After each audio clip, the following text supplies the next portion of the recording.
अमेरिकी राष्ट्रपति Donald Trump ने पूर्व राष्ट्रीय सुरक्षा सलाहकार जॉन बोल्टन को अचानक खुलेआम निशाना बनाना शुरू कर दिया। वो अचानक प्रेस के सामने आए और बोले कि उन्होंने जॉन बोल्टन की कभी नहीं सुनी और सार्वजनिक रूप से उन पर कीचड़ उछालना शुरू कर दिया, कहते हुए कि बोल्टन जो भी मुंह खोले उससे लड़ना और उसे नष्ट करना चाहता था। ट्रंप के मुताबिक बोल्टन एक बेईमान और मूर्ख व्यक्ति हैं जो अब इसकी कीमत चुका रहे हैं। आखिर हुआ क्या कि ट्रंप अपने कल तक के सहयोगी को इतनी बेरहमी से क्यों निशाना बना रहे हैं? जॉन बोल्टन, जो ट्रंप के पूर्व सलाहकार थे, ने गुप्त दस्तावेजों के अवैध लेन देन में गलती मानकर जांच एजेंसियों से समझौता किया है। अभियोजन पक्ष ने बोल्टन पर गोपनीय जानकारी के अनुचित इस्तेमाल से जुड़े 18 आरोप लगाए हैं। ये आरोप खासकर जॉन बोल्टन की स्वीकारोक्ति डोनाल्ड ट्रंप को भी प्रभावित कर सकते हैं और ये तथ्य कि ट्रंप ने पहले ही बोल्टन की छवि को खराब करना शुरू कर दिया, ये भी बहुत कुछ बताता है। मेरा नाम अलेक्से पिची है। आइए इस विषय पर चर्चा करें, लेकिन इससे पहले कि हम शुरू करें, आपसे अनुरोध है कि इस चैनल को सब्सक्राइब करें, लाइक करें, कोई भी कमेंट लिखें और मेरे टेलीग्राम चैनल पिची न्यूज को भी सब्सक्राइब करें। उसका लिंक वीडियो के डिस्क्रिप्शन में है। डोनाल्ड ट्रंप ने अचानक अपने पूर्व राष्ट्रीय सुरक्षा सलाहकार जॉन की सार्वजनिक आलोचना शुरू कर दी। डोनाल्ड ट्रंप ने कहा कि वो कभी उसकी बात नहीं सुनते थे और वो असली तानाशाह था। ट्रंप ने कहा कि वो कभी भी बोल्टन के प्रशंसक नहीं थे और ना ही उन्हें समझदार इंसान मानते थे, बल्कि उन्होंने उन्हें सिर्फ किसी खास मकसद के लिए इस्तेमाल किया जिसे उन्होंने स्पष्ट नहीं किया। यह आलोचना की लहर काफी संकेतपूर्ण लगती है। अब मैं ट्रंप का एक उदाहरण दूंगा। बोल्टन एक बेईमान और समझदार नहीं इंसान है। वो युद्ध के पक्ष में कट्टरपंथी था, बाकी मामलों में नहीं। वो किसी से भी लड़ना चाहता था, जो भी मुंह खोले, जो भी कुछ कहे। मैंने उसे एक खास मकसद के लिए इस्तेमाल किया। वो बुश से जुड़ा था और कई समस्याएं पैदा करता था। हमेशा युद्ध में लोगों को मारना चाहता था। मेरे लिए ठीक था जब तक मैंने उसकी नहीं सुनी। मैंने कभी उसकी नहीं सुनी। जॉन बोल्टन बुरा और गंदा इंसान है। हमने उसे पकड़ लिया। समझ रहे हैं? डोनाल्ड ट्रंप के इन बयानों का असली मतलब क्या है? असल बात यह है कि जॉन बोल्टन पर राष्ट्रीय रक्षा से जुड़ी जानकारी के अवैध हस्तांतरण के 8 मामले और ऐसी गोपनीय जानकारी को अवैध रूप से रखने के 10 मामले लगाए गए हैं। यह सब ठीक उसी समय हुआ जब वे 2018-2019 में डोनाल्ड ट्रंप की प्रशासन में काम कर रहे थे। और यह घोटाला खुद डोनाल्ड ट्रंप को भी प्रभावित कर सकता है। इसलिए ऐसे बयान पहले से ही बोल्टन से पूरी तरह दूरी बनाने और सारी जिम्मेदारी उन पर डालने की कोशिश की तरह लगते हैं। और ट्रंप की तरफ से बोल्टन की ऐसी आलोचना उस वक्त नहीं आई थी जब करीब 1 साल पहले ही अभियोजन पक्ष ने उन पर इन सभी अपराधों का आरोप लगाना शुरू किया था। नहीं, उस समय नहीं, बल्कि 5 जून को, जब जॉन बोल्टन ने गुप्त दस्तावेजों के अवैध लेन देन में दोष स्वीकार कर जांच एजेंसियों से समझौता करने की घोषणा की।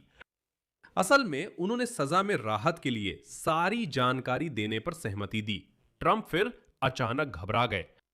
पिछले साल ही संघीय अभियोजकों ने जॉन बोल्टन पर गुप्त जानकारी के साथ अनुचित तरीके से पेश आने से जुड़े 18 आरोप लगाए थे।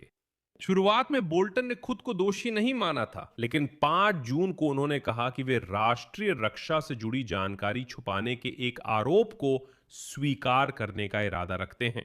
वो $2.25 मिलियन का जुर्माना भरने की उम्मीद कर रहे हैं। इस समझौते को न्यायाधीश की मंजूरी के बाद ही अंतिम रूप से लागू किया जाएगा। इस समझौते में जेल की सजा नहीं है, हालांकि एक बार फिर सजा का फैसला न्यायाधीश ही करेंगे। असल में इस अपराध के लिए अधिकतम 5 साल तक की जेल की सजा का प्रावधान है। बोल्टन जांच एजेंसियों को जानकारी देकर सिर्फ भारी जुर्माना देकर बच सकते हैं। यह जुर्माना $2 मिलियन से ज्यादा हो सकता है, लेकिन जेल नहीं होगी। अब घटनाक्रम क्रमवार देखें। पिछले साल अक्टूबर में न्याय मंत्रालय ने जॉन बोल्टन पर आरोप लगाया कि उन्होंने गोपनीय दस्तावेजों के अनुचित इस्तेमाल से जुड़ा एक सामाजिक रूप से खतरनाक कृत्य किया है। इनमें से कुछ दस्तावेजों को पूरी तरह से गोपनीय या संवेदनशील जानकारी की श्रेणी में रखा गया था, जिन तक जॉन बोल्टन को डोनाल्ड ट्रंप के राष्ट्रीय सुरक्षा सलाहकार के रूप में काम करते समय पहुंच प्राप्त थी। अप्रैल 2018 से सितंबर 2019 तक आरोप पत्र में कहा गया था कि जॉन बोल्टन शुरू से ही समझते थे कि यह मामला वास्तव में सरकारी गोपनीयता से जुड़ा है।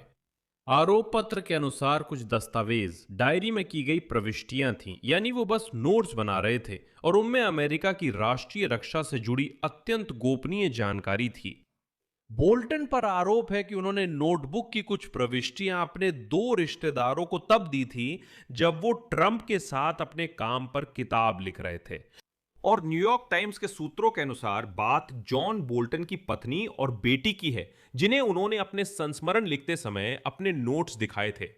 ये एकमात्र आरोप है जिसे बोल्टन मानने वाले हैं, जो डायरी जैसी प्रविष्टियों से जुड़ा है जो उन्होंने व्हाइट हाउस के सिचुएशन रूम में बनाई थी। ऐसे मामले में अधिकतम 5 साल की सजा हो सकती है, लेकिन बोल्टन को सिर्फ जुर्माना भी भरना पड़ सकता है। अगर वो अपनी बेगुनाही पर अड़े रहते और आखिरकार अदालत में हार जाते तो बोल्टन को जेल की सजा हो सकती थी। लेकिन याद रखें कि जॉन बोल्टन ट्रंप की टीम के अकेले आलोचक नहीं हैं जिन पर आपराधिक मामले दर्ज हैं। पूर्व एफबीआई निदेशक जेम्स कोमी और न्यूयॉर्क की अटॉर्नी जनरल लेटिशिया जेम्स पर भी पहले मामले दर्ज हुए थे। जॉन बोल्टन खुद ट्रंप के बारे में आलोचनात्मक बयान देते रहे हैं जब से उन्होंने राष्ट्रपति प्रशासन में अपनी पहली पोस्ट छोड़ी थी। इसके बाद उन्होंने डोनाल्ड ट्रंप की आलोचना करती हुई एक किताब भी लिखी थी। वही उसी समय ट्रंप ने जॉन बोल्टन को जेल में डालने की पेशकश भी की थी। लेकिन बोल्टन का मामला फिर भी अलग है और अभियोजक खास तौर पर उन पर अमेरिका की राष्ट्रीय रक्षा से जुड़ी अति गोपनीय जानकारी को अवैध रूप से निजी ईमेल और अन्य मैसेजिंग सर्विसेज के जरिए भेजने का आरोप लगा रहे हैं। ये आरोप पहले ही साबित हो चुके हैं। लेकिन यहां एक रहस्य बना हुआ है।